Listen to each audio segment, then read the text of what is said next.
Greetings, everybody, and welcome back to Gaming Materialists. This is Revolution and VarnVlog's monthly discussion of games, nerd cultures, and all things geek. And today we have an exciting show, but sadly we are missing Discourse today. Discourse is streaming live because Games Workshop is doing its big announcement probably for 10th edition. We may know soon. We'll probably know by the time this video is out. But even though she cannot be with us today, she will be with us here in spirit.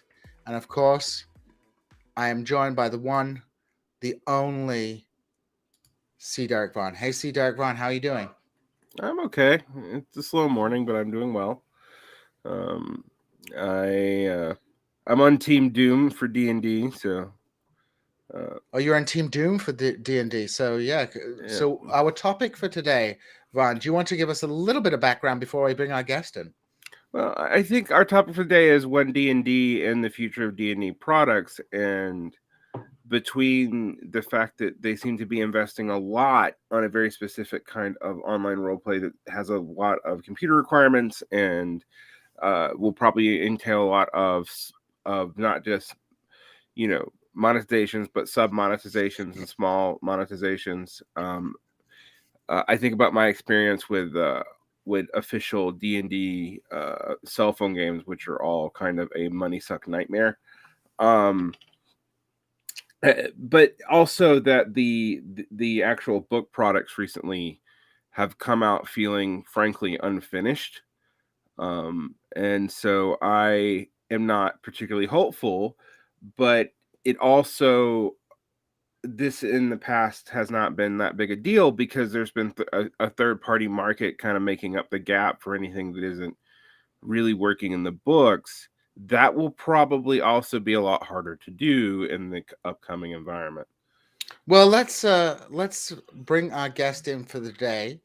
He is the master of DungonMasterpiece YouTube channel, which is a YouTube channel that is dedicated to helping you be a better dungeon master. He is also a trained, I want to say, international relations specialist who also uses his training in international specialists to unlame roleplay game settings, which usually have a terrible concept of geopolitics and class politics and so on and so forth. He is the one, the only Baron de Ropp. Hey, Hi. how are you doing? Welcome. Thank you. Thanks for having me. It's great to be here. Well, it's a real pleasure, and thank you for joining us today. So, as Vaughn kind of laid out at the beginning, there's a lot of talk about something called One D&D. So, people who may be familiar with Dungeons and Dragons as a tabletop roleplay game, could you outline, considering that you've discussed this on your YouTube channel and you are skeptical about what One D&D is, can you tell people who are not super familiar what One D&D is, who are not following the D&D news but may roleplay other games, what is One D&D? Why is it called One D&D? Why isn't it called, 6th edition Dungeons and Dragons? What's the background behind it, and what is the change from previous editions? So, One D&D is supposed to be a just kind of a repolish, a remix up, a reshuffle of 5th edition in order to do two things, in my personal opinion, that I've been able to observe so far.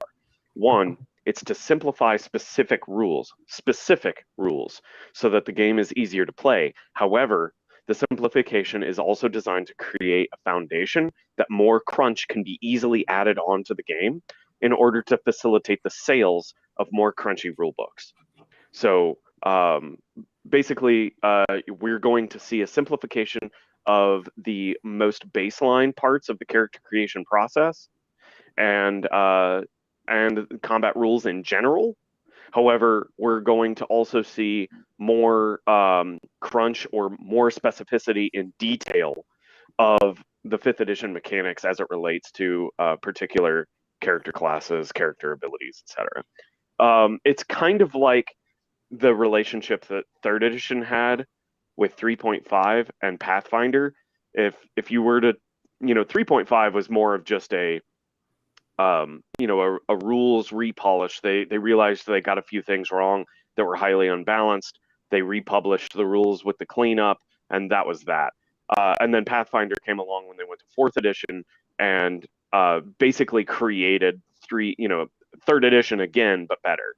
And I think that's what we're exactly going to see with fifth edition, is kind of the relationship that Pathfinder First Ed had with third edition.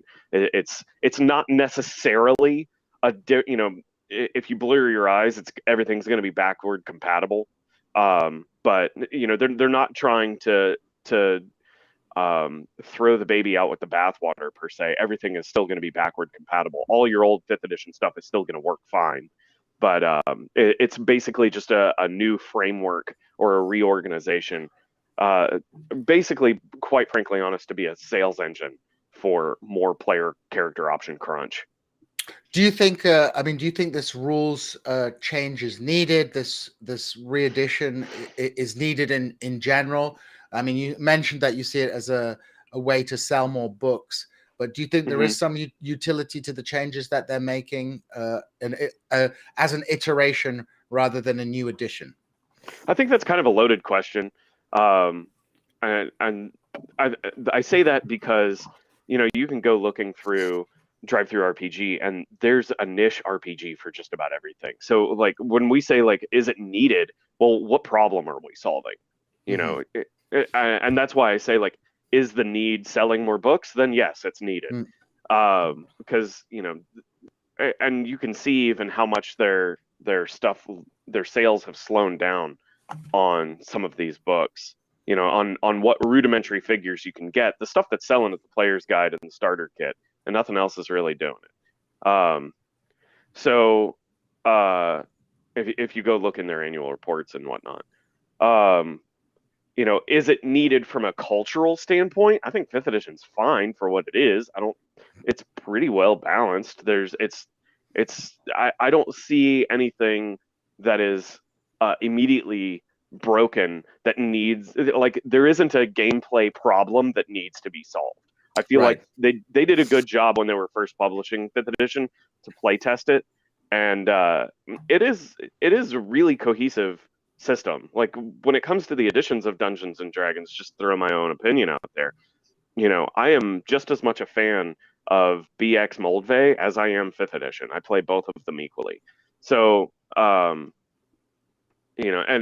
which is really funny because I get a lot of people telling me that I'm like this, OSR gatekeeper, which is laughable because all my channel tries to do is take like elements of the OSR concept and bring it into fifth edition. But but is it needed? What's the goal? And does it solve that goal? So what you would say is, in terms of a rule set, and I think this is a pretty fair assessment, fifth edition does what it's supposed to do. I mean, in terms of a genre of role play game, I have some issues with it because of the power levels, because of the superheroification of first level characters. But as a rule set itself, the core mechanics are quite easy to learn. Everybody can play them. It's not super complicated. Character creation isn't particularly difficult. And at the end of the day, if you don't like certain aspects of the game, the characters being too powerful, you can either make the things that they're fighting way more powerful, or you can kind of nerf the. I mean, I believe there's something I've used before, which is called D&D Hardcore Edition, which is just by Hanker Inferno. Yeah, it's it's just a good way to like tone down some of the power levels. So, I would tend to agree, in terms of a rule set, it does what it's supposed to do. It might not be everybody's cup of tea, but it's a good rule set. Would you agree with that, Varn? Oh yeah, I think it's fine as a rule set, and well, I think its base rule set is actually fine. One thing I can say is addendum rules have been largely incoherent, and that's not unique to fifth edition. It's actually kind of weird that like third edition was and 3.5 was better on that. That's my only real complaint, is that you have these modular projects that have rules that are largely incomplete or don't play well with one another. I think the biggest example would be when you find like ship rules in the various sea campaigns, like the Saltmarsh book, or the mostly the Saltmarsh book, and then you have ship rules and Spelljammer are the lack thereof, and they don't seem consistent at all. That isn't unique. If people are familiar with like the end of first edition and the beginning of second edition, you have second edition AD&D, you have similar problems where you have just rules that are developed by people on one project that aren't really cohesively integrated. That has become a problem in 5th Ed, but as far as the base rule set, actually is pretty great. Like I was a skeptic. I came to 5th edition very late. I was a holdout because I was burnt by 4th, and I was burnt by just the rules creep of 3.5 too, honestly. And this edition seems to have been much better on that, but there are a couple. There's been a couple of trends that have concerned me, particularly with the way they use Unearthed Arcana announcements and kind of playtest through that. And then, like I said, the finished products don't really have cohesive visions at all. So as far as what it is what it is. I like that. One thing that I have liked, is a major change from 3rd edition and even maybe 4th edition, is that world building has been prioritized, but largely set on the DM. And while there are things like it mentions stuff from the 70s and 80s in books and never even like really goes, like I've seen them throw off Greyhawk as a world, and I'm just like, well, but who's not 40 knows anything about that? But beyond that, I think the world building's been kind of also nice and modular and open for other developers to come in and do stuff, and I think that's been good. I get a feeling that may change with One D&D actually, but maybe I'm wrong about that. But I will also say a lot of these books do feel to me to be increasingly incomplete, even though they're bigger box sets, which that seems to be driving them. Like I can't for the life of me figure out. I know I've been harping on it all day, but the Spelljammer thing was like such a surprise to me, how unfinished that product felt despite being 3 books, and the page count of the books being actually quite low. Any thoughts, Baron, on the products that Wizards of the Coast have been putting out with 5th edition? Any trends that you're noticing with it? Yeah, so you kind of touched on a few things I'll comment to. One of them is using the Unearthed Arcana and player response surveys as the basis for developing the product. And I feel like that is an extremely folly and flawed way of handling customer feedback. And a far better methodology would be to find players in game stores who are very casual players and focus group them. And I say that because the people who respond to surveys are the people who are generally very interested in the meticulous mechanics of the rules and are very eager to make sure that their voices are heard. And that's a very small percentage of players that actually perceive Dungeons and Dragons in that methodology. Most people just want to show up and, throw some dice, drink some beer, eat some pretzels, and play a game, crack goblin skulls. That's 99% of the players. So taking user response from surveys is basically only listening to the most loud and obnoxious 1% of players that are participating in that feedback. And, to the people who might, scoff at me saying that. And there's nothing wrong with being engaged in the product and wanting to make sure that your voice gets heard. However, this kind of problem that I'm illustrating, I say it's a problem because it's what killed the RTS industry. And the only thing that's still alive now is StarCraft 2. And it's limping on, 10 years later? It's just barely limping on. And the reason is because the RTS industry was constantly taking feedback from the most engaged, most professional, most competitive gamers, and they left everything that the casual gamer, which was 95% of their consumer base, they left 95% of their consumer base basically ignored, who were just casual gamers that wanted something fun to do after work and play through a storyline. So the solo casual mode got completely squashed, and all the statistics for all the little different fiddly behaviors of the Zerg and Marines was fine-tuned to the nth degree, but the casual players never even see the payout on that. They don't even know that happened. So to double back to 5th edition, I was also talking with another YouTuber and blogger by the name of Justin Alexander. He has a YouTube channel and a blog, both called The Alexandrian. And we had a passing conversation, and he mentioned something that really jumped out to me. He said, all the stuff that looks incomplete, it's actually not. It's that they are creating the content with the intent or with the practice that it will be used in a virtual tabletop environment. And the moment you throw a virtual map on a screen and start going through these modules that have been recently published, and this is especially true with Rime of the Frostmaiden, you suddenly realize that there's all kinds of details that you would expect to find in a book that are just apparently on a virtual map of the setting that people can just look at. So, I feel like they're they're practicing catering to that virtual space.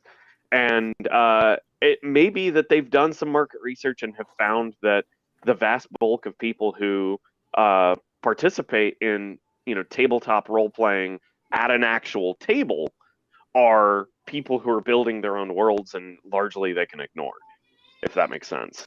That makes a lot of sense. I mean, this is a very interesting trend, and we'll get. And that's just my hyperbole, by the way. Like, I have that's just an assumption based on things I've seen. I have no data to corroborate that statement. So, but that would make a lot more sense, though. I mean, it fits in Right. with a broader pattern. I think this is a good point to pivot to the other important aspect of One D&D, which is the integration of the virtual tabletop.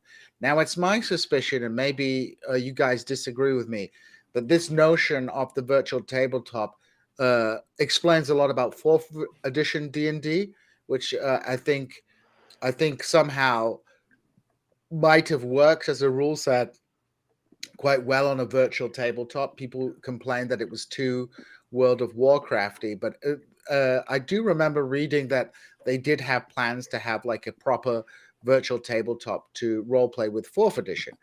But now obviously there's been technological advances which make that more plausible, and I think more importantly, virtual tabletop software has become widespread.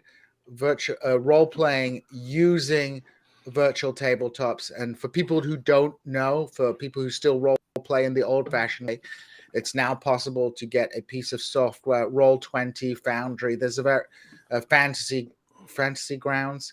These are all softwares that allow you to integrate to conduct your role play games online. Companies produce resources to support these online tabletops, but these are third-party softwares, not controlled by Wizards of the Coast. And another important aspect of One D&D, which is something you talk about in your video about One D&D, which will be in the description of this episode, is this new virtual tabletop. And I'm just going to pull up some pictures for people to have a look at. You can take a look at what we're talking about. This is a picture of their virtual tabletop. You can see you have your fake little minis there. and we have some more, measuring devices. So basically, this is what a virtual tabletop looks like, but this version of a virtual tabletop is, in graphical terms, way above what exists at the moment. So, Baron, could you talk to us a little bit about this online aspect of One D&D, what it means, and why you're skeptical of it? It's not that I'm skeptical of a virtual play space. A virtual play space is fine. If you want a virtual play space, that's completely acceptable. I don't have any issue with Foundry or Roll20 or Tailspire or any of those third-party softwares that do this sort of thing.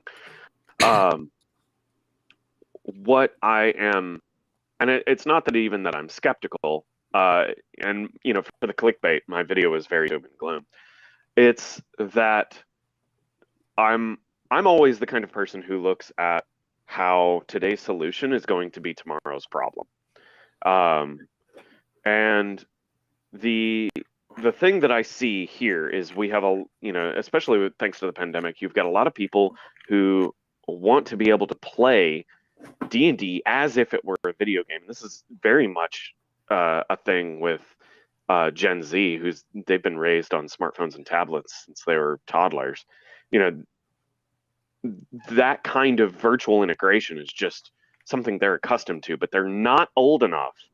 They're going to scoff when I say this. They're not old enough to watch software die, like just disappear.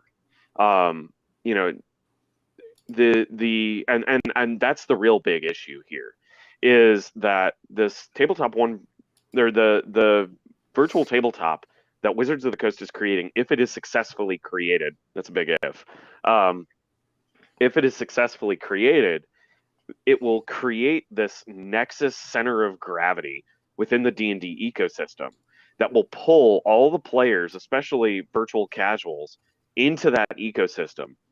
And because of the way that the ecosystem will likely be constructed, where you have to pay for licensing for the books, for the characters, for the minis, for microtransaction poses, et cetera, you get more and more locked into that system.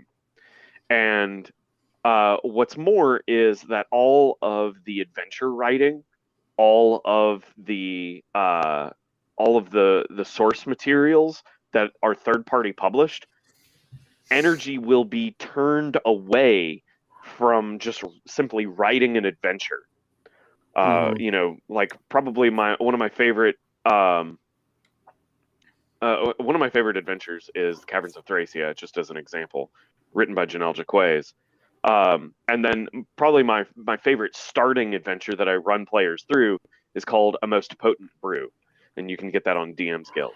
But those two adventures only exist in PDF format. I think A Most Potent Brew has a virtual tabletop version, and I think Goodman Games has a new 5th edition version for Caverns of Thracia as a virtual tabletop now. They're at least developing it. They're at least developing, and you can get it integrated into Roll20 or something like that. But in the future, the amount of actual labor and lift that has to be done in order to create something, if you want your stuff to be seen by people now, like let's say 3 years from now when this comes out, if you want your stuff to be seen by people now and talked about online and get recognition for the work that you're putting in, you're not gonna write an adventure as a PDF or as a book. You're gonna do it inside One D&D's virtual tabletop space. Cool. Well, that works for 5, maybe 8 years, but then the software dies and becomes vaporware. And now all of that stuff, all of that programming, all of those assets, all of those triggered events that you have programmed into this adventure dies with it. So, think about, what was your favorite video game when you were a kid, when you were like 12, 13 years old? And there are some video games that have stood the test of time, like Myst, for example, regularly gets remakes. But, one of my favorite RPGs, even Fallout 1, the original 1998 release of Fallout 1, it is a total pain to get that to run on a modern computer, even using good old games or something like that. And, Is that what we want? One of the greatest classic RPGs to have happened to it, where you have to go and find a Windows XP computer on eBay just to run your favorite RPG, because that's where this is going to go, with a virtual tabletop ecosystem that is curated by Wizards of the Coast. Yeah. I mean, this actually is an interesting comparison, because the virtual tabletop ecosystem, we were talking about the fourth edition. The fourth edition was clearly built on modeling an MMORPG ecosystem, which is different. And that's where the rule sets got so crazy. And you definitely, when you were playing that combat rules and they're nearly impossible to do, you're like, oh, with a computer, this would be done very quickly. But like when we actually sit down and play this at a table, it's going to take an hour and a half to run a combat scene, which is why all the people I know who like fourth edition didn't play it. But it's just like, or they played Fear of the Mind stuff. So I'm like, yeah, this is mostly combat rules. I have seen slowly since 3.5 like this tendency to go to the re-war gamification of D&D and D&D related RPGs in general, kind of off of the drive to get video gamers in, and that's clearly what fourth edition was trying to do. This is interesting to me because we had a technological fix, kind of ad hoc, fix the problem. And like many of the internet's current technological fixes, like Substack or streaming software or whatever, it's actually not new technology. It's actually kind of old technology that's been finally just figured out how to be pieced together.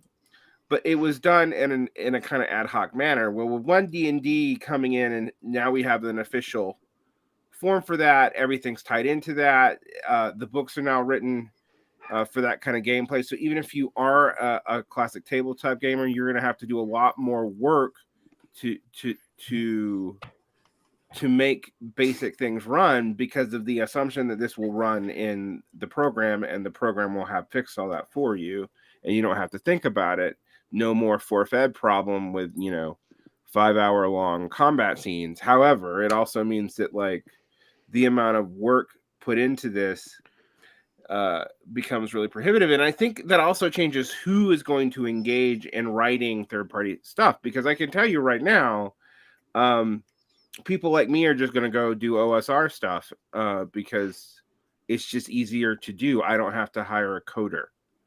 Right. It's already hard enough dealing with digital art and all this. And so it feels to me like a lot of this makes total sense for a short-term market share gain, but it makes no sense for longevity at all. I maybe I'm wrong about that. Maybe people are assuming that streaming patches and all this will stop software depletion, but I have not seen where that's actually been the case. So. I think right now, as far as business sense goes, this is a strong move for WotC. Mm-hmm. Honestly, just because there's a market that is hungry for virtual table. Like one of the leading things that I saw in my comment section was how I'm being the evil bad guy because I'm telling people in my video that they're wrong for wanting to play virtually, which is not the case at all. They're more than welcome to play virtually. And they are new players that are playing virtually. I think what's interesting is that the marketing of Wizards of the Coast will always be making up, especially if they're not producing Hollywood blockbusters. That is now going to be the marketing for getting people to play D&D. It's part of the long-term ecosystem. So as long as their marketing strategy is constantly bringing in new players, that's not a big deal. It's kind of like the MCU or the Marvel universe thing. There's always going to be people who are interested in Marvel because they're always making new movies. So it's but that's not what I think is the issue here. It's that it's like a short-term gain and medium-term gain, but it's changing the way that D&D will have its longevity persevere, if that makes sense.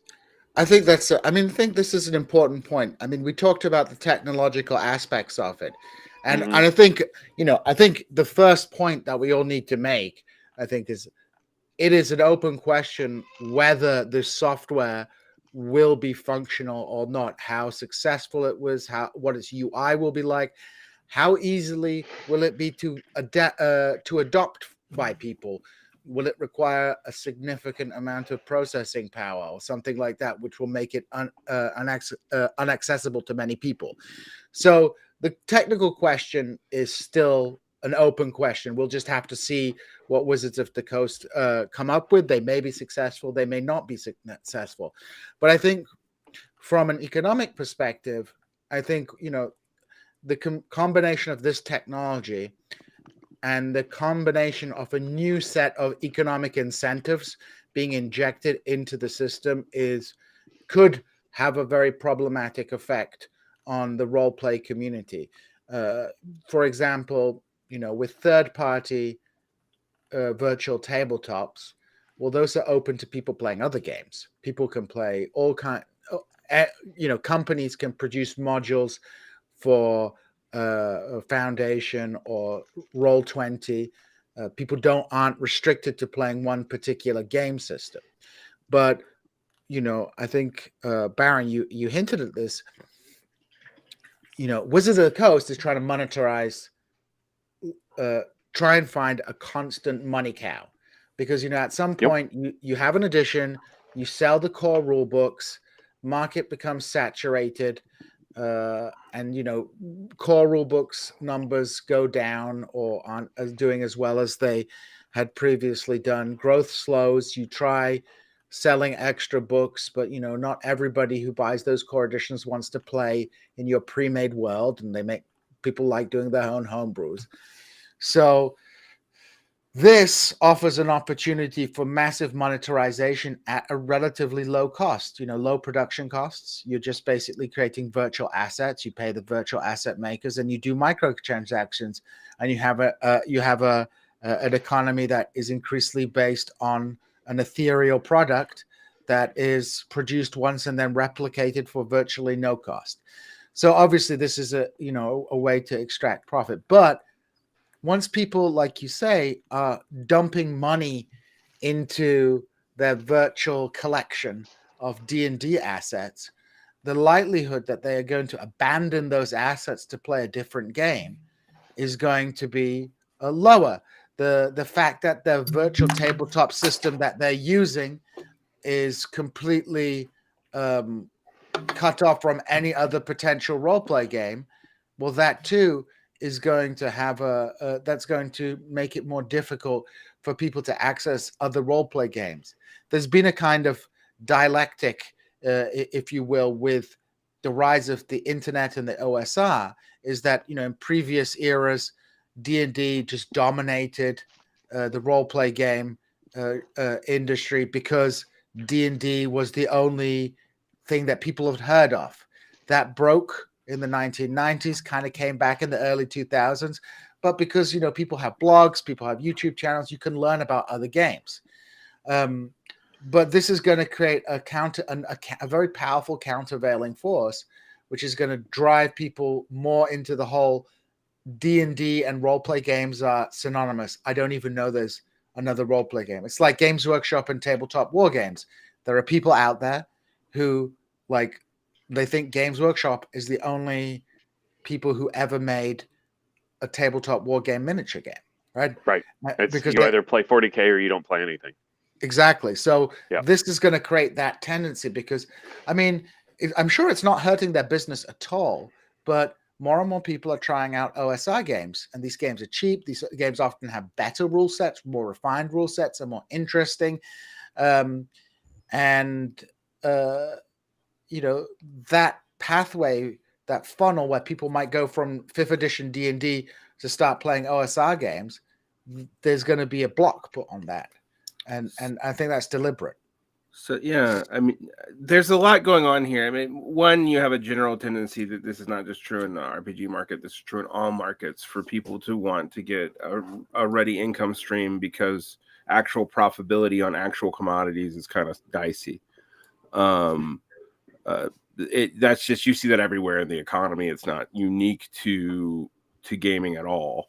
And we saw the microtransaction stuff already hit, video games too. For the same reason, like microtransactions plus subscriptions have a much more steady income stream than. But what I find interesting about that is we're talking about how you get all this capture, and you're right about that. About the kind of market and development capture that you get with something like One D&D. But what I find interesting is in these systems, these virtual systems, most of them do eventually collapse. Like they just collapse under their own weight. You can't update the software to modern computers enough, or people get tired of all the micro investments and move on to something new. And that dynamic does not seem to have been factored into this. And I mean, we studied what happened with White Wolf, where it messing around with a game model like this completely destroyed the company and the publishing model, then broke up the rights. And so, like, I don't predict anything like that happening with D&D. Wizards of the Coast, aka Hasbro, has too much market share power.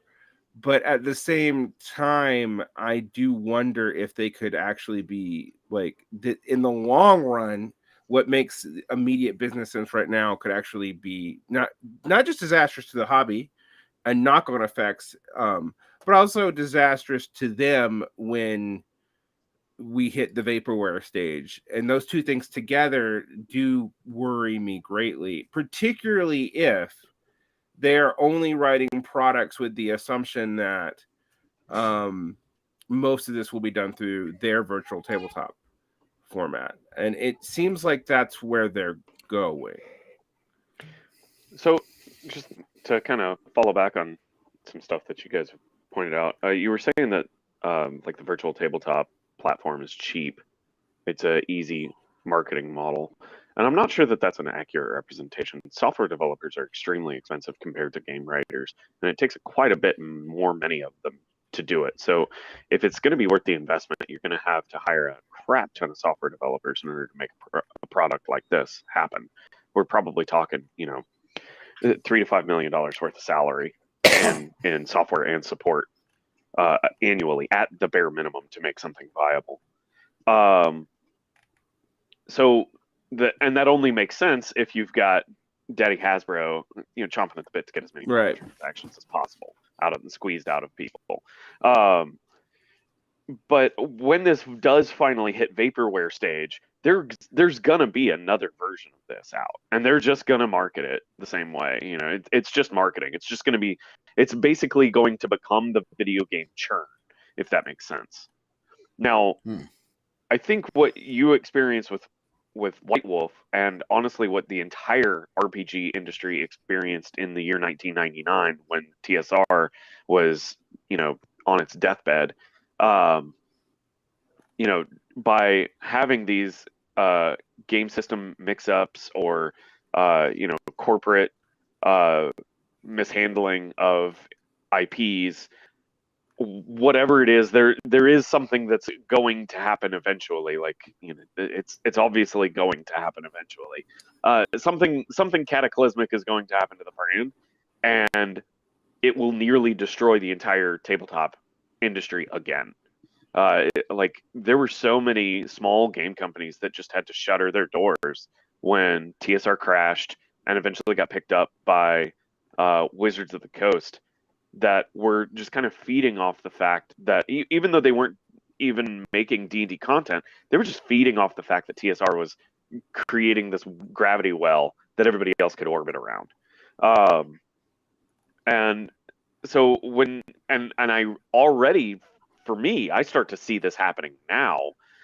How long is it before Games Workshop, before Wizards of the Coast pulls the plug on One Bookshelf and says, "Hey, One Bookshelf, I'm pulling the plug on the license for Faerun and Ravenloft, and we're going to bring that over into our One D&D ecosystem. That's gone now. So now the only thing left for for One Bookshelf is Drive-Thru RPG. Well, it'll have some third-party content, but half of the third-party content stuff is now going to be made inside of One D&D. So now half of their inventory goes away. Sure, it'll still be there. It might be enough to keep the company going, but if you tell Roll20 that 60% of their customer base is now gone because they're going to be over in One D&D, VTT, I don't think there's a certain level of development and support that just costs, like, it's a floor. It costs X dollars to keep the developers' salary paid that are maintaining Roll20. Not that they do much, honestly. It's a pretty buggy platform, if you ask me. But just to keep that going, I'm not trying to throw shade on people. They should probably hire more people to clean the software up better.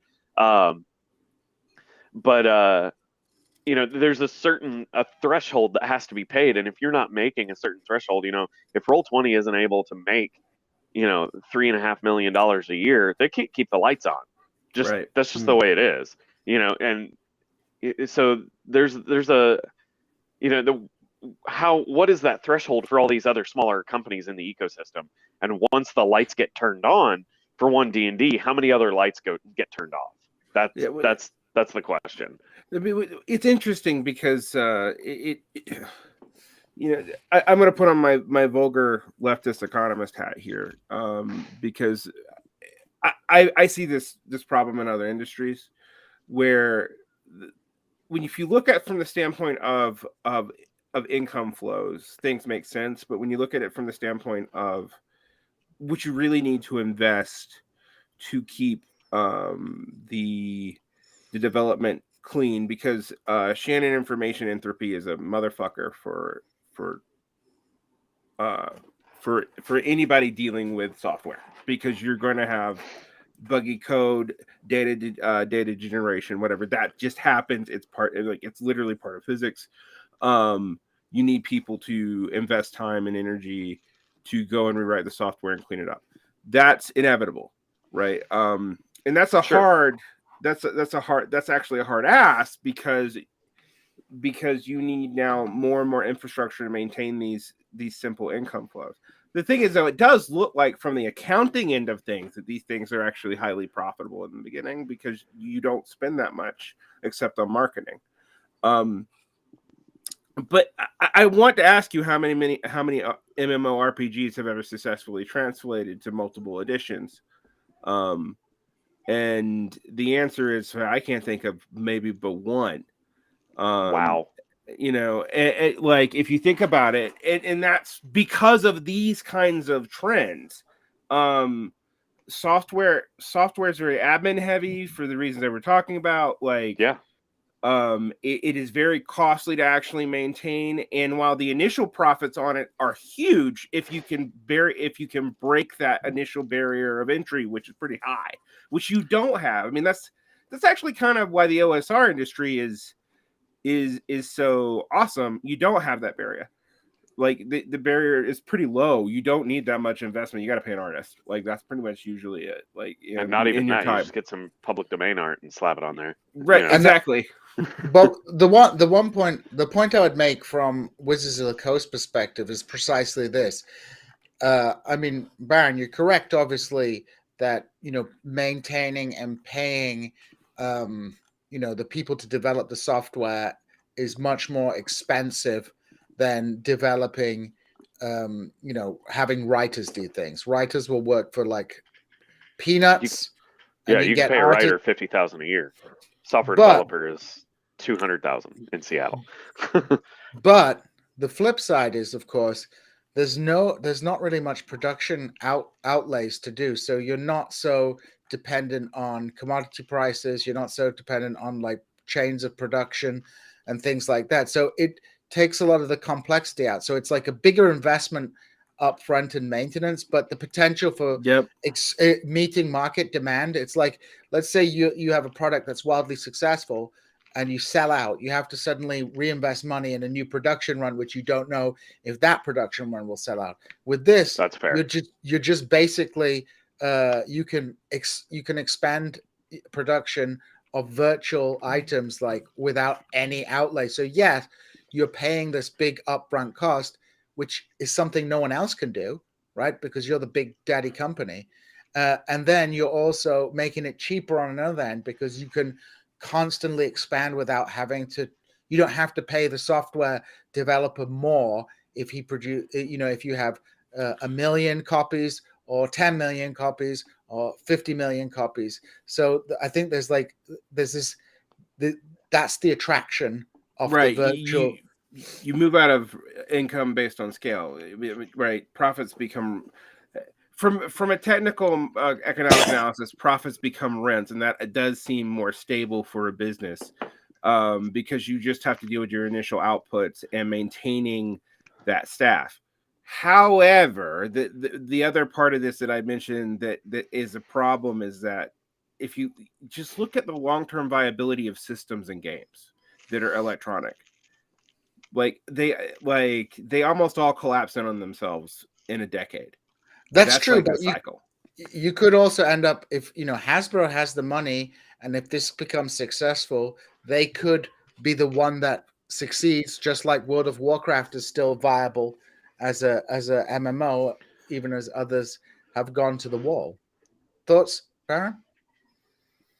I think it's interesting to talk about it from a supply chain perspective. Asking people to pay for a book and then ordering it makes you reliant on a paper supply chain. Sure. Mm-hmm. The book supply chain, though, has very few inputs to be successful. And I honestly think that the supply chain for software is a much higher problem.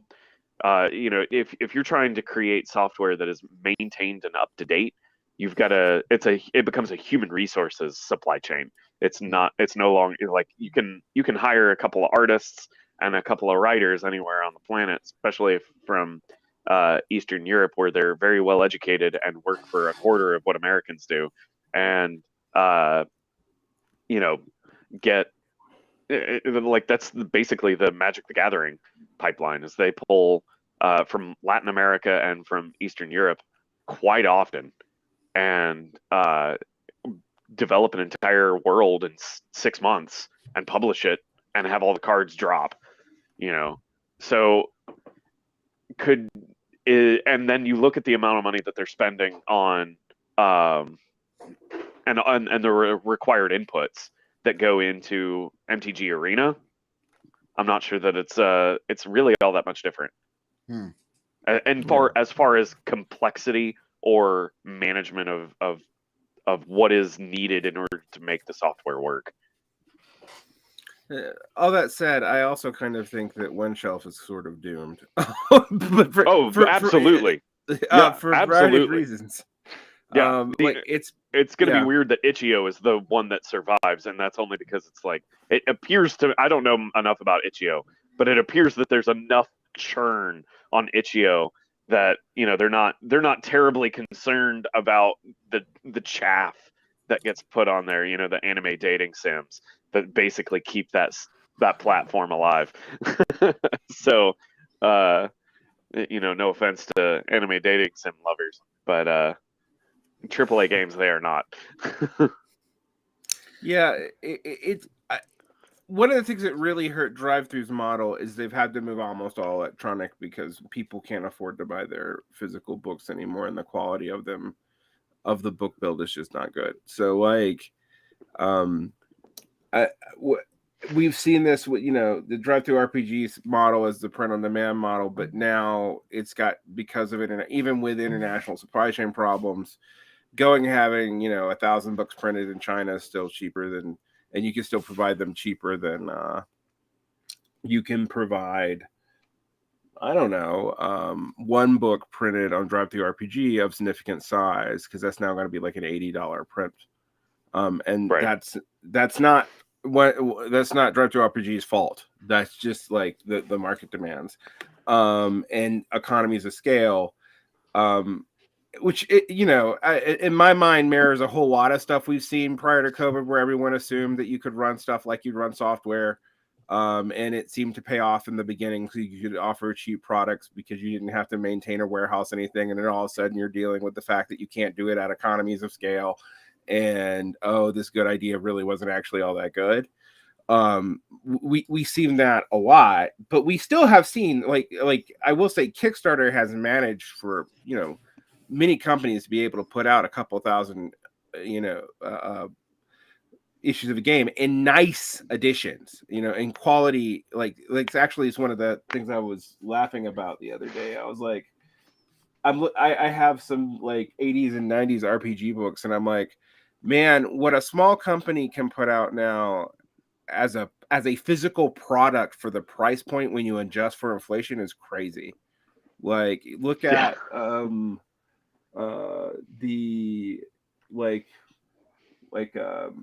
any of the new OSR products that have physical books. When you get those books, they are nice. They are better built than anything TSR could have done in the 80s or even the 90s.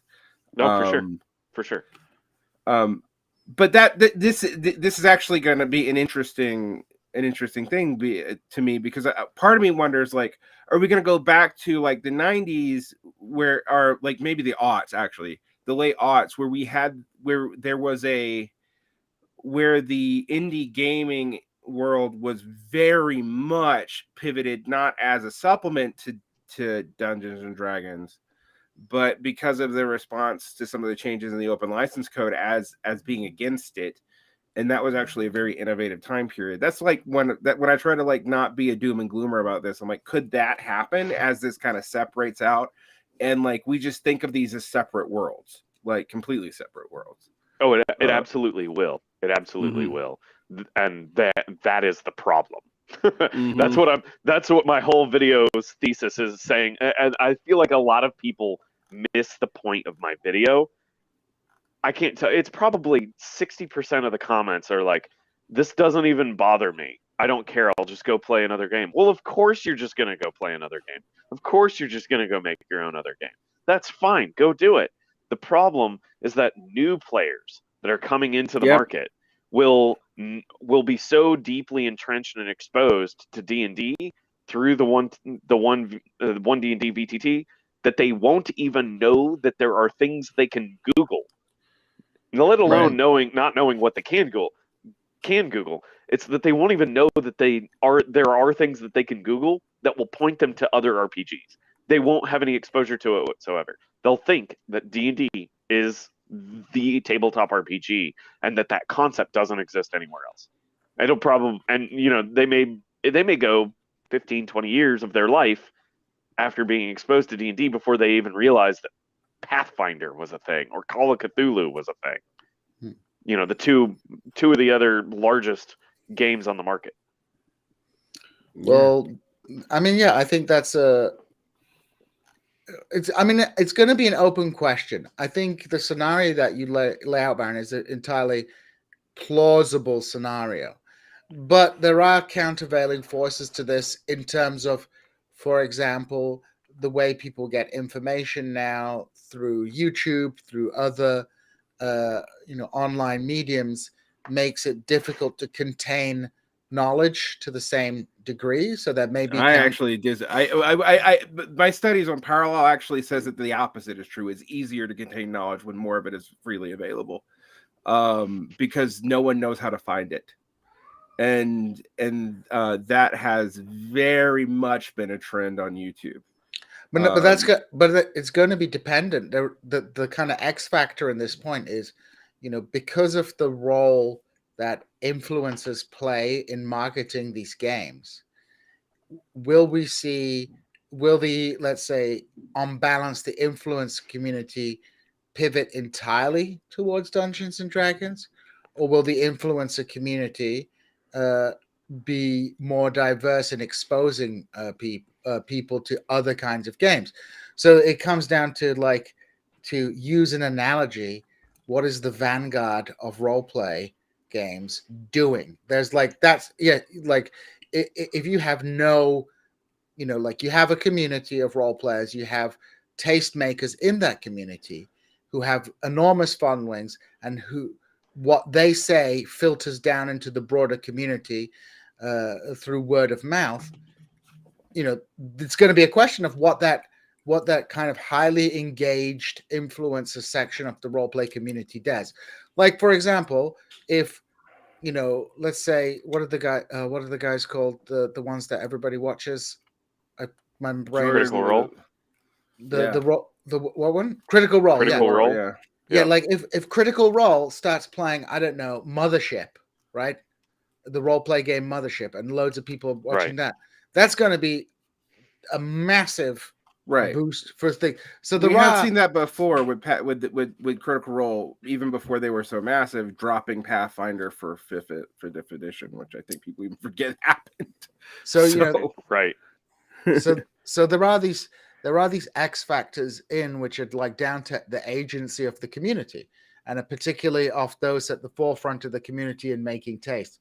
So I think Baron's scenario is plausible, but I think there are ways that this could not turn out in the way that we think it is, depending on the action of the community.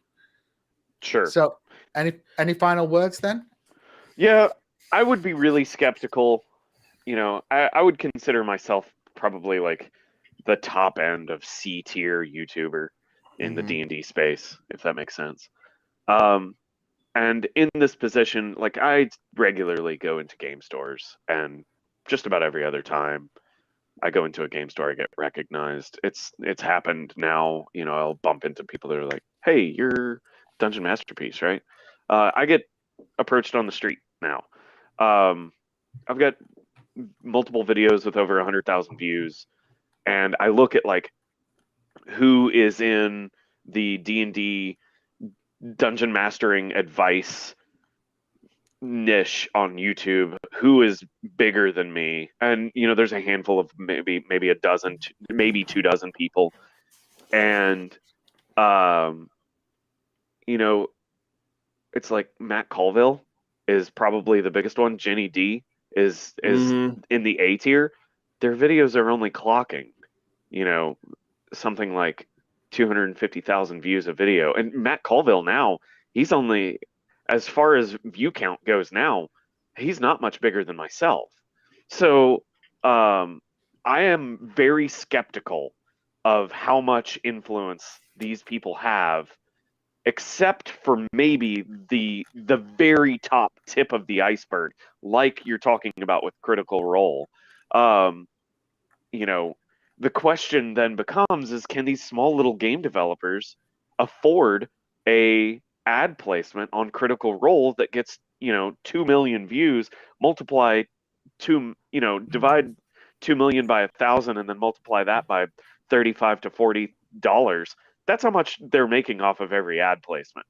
Just to blow the socks off of everything out here. It's an easy formula to figure out. There's a formula for this, and can these companies afford, hey, I want you to run a one shot in my game system? Maybe they pick it up organically as a tastemaker, sure, but the fact that Critical Role dropped Pathfinder and goes to 5th edition just because that's what everyone is most familiar with, I'm just skeptical how much actual influence these smaller companies are going to have. Yeah. I can pip small. Go ahead. No, I was thinking like Cobalt and companies can get Jenny D to endorse their products or be in commercials, but they have to pay for it. And these are companies that are also fairly large. Like Cobalt, Pazzo, etc. And they're not super profitable companies despite that. Like, I've looked at the back end on the profit margins on a lot of this stuff. Right. The other thing I would add to it is, like, we shouldn't pretend influencers are organic when there's an algorithm driving their engagement, and that the algorithm can be affected by pay. That's very true. That's very true. So it's a pretty gloom and doom scenario. So we're up against the hour. before we sign off, Baron, do you have anything to tell our audience about? Anything upcoming? Anything they should be paying attention from you? Well, you can come out and meet me in LA on the 21st, and I think tickets will still be available when this hits the airwaves on the 15th. So, or whenever it's 15th, the 12th or the 19th. Yeah. In 2 weeks on a Wednesday. Yeah. So you can come out and see me there.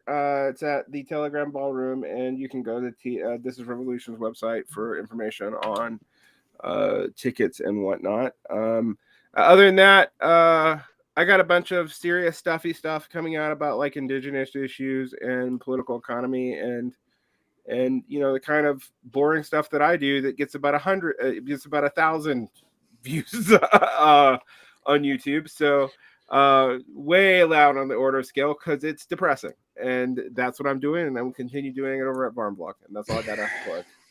Baron, anything to plug? Any plugging? No, I'm kind of in a holding pattern right now. My summer was exceptionally busy, and I'm just trying to get my head back above water. I've got a lot of stuff that I want to do. I think I'm actually I'm thinking through hiring some kind of a production assistant or a content coordinator or something like that. So I guess keep your eyes and ears out for something like that if you're interested. I might start putting out a call for resumes here in the next month or so. But yeah, I'm slowing down to speed up right now. I don't really have. I've got a few ideas that I want to do, but I don't want to overcommit myself. So, well, a wise man. Well, yeah. Thank you for joining us. I hope you do consider joining us again in the future. And as we say on TIR, we are